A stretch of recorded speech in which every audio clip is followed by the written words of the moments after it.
عبادۃ بن صامت رضی اللہ تعالی عنہ لابنی،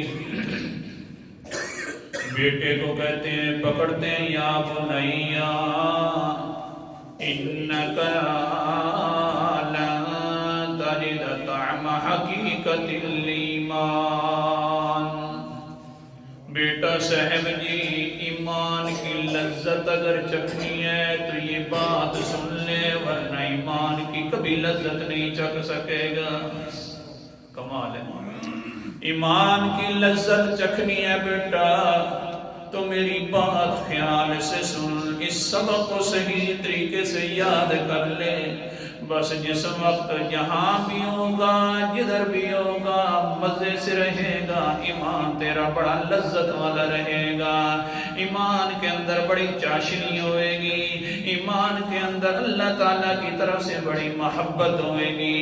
ہاں ایمان ہوئے گا تو انسان بڑا خوش ہوئے گا، اللہ تیری ذات کا شکر ہے کہ ایمان کی دولت سے نوازا ہے۔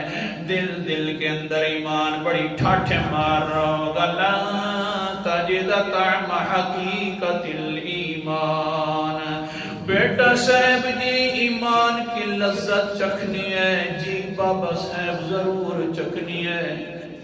ابھار رہے ہیں بیٹے کو، توجہ دلا رہے ہیں نا، ایمان کی لذت، ایمان کا ذائقہ، ایمان کی مٹھاس اگر چکھنی ہے تو سن لے، جی بابا سنا، حتی تعلم انما اصاب لم یکن لیخطئک وما اخطأک لم یکن لیصیبک۔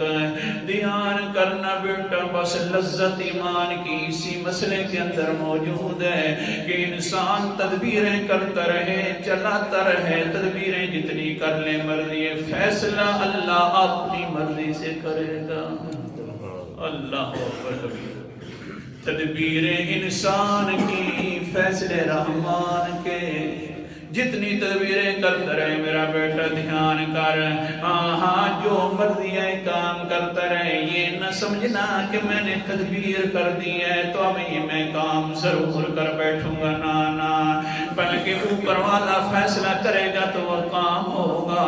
ہاں آدمی تدبیریں اور کرتا ہے، فیصلے کرنے والا اور کر لیتا ہے تو اس کی مرضی ہے۔ بس یہی مسئلہ یاد کر لیں، انسان کے ذمے تدبیریں کرنا ہے اور رحمان کے ذمے فیصلے کرنا ہے، یہی ہے ایمان کی لذت۔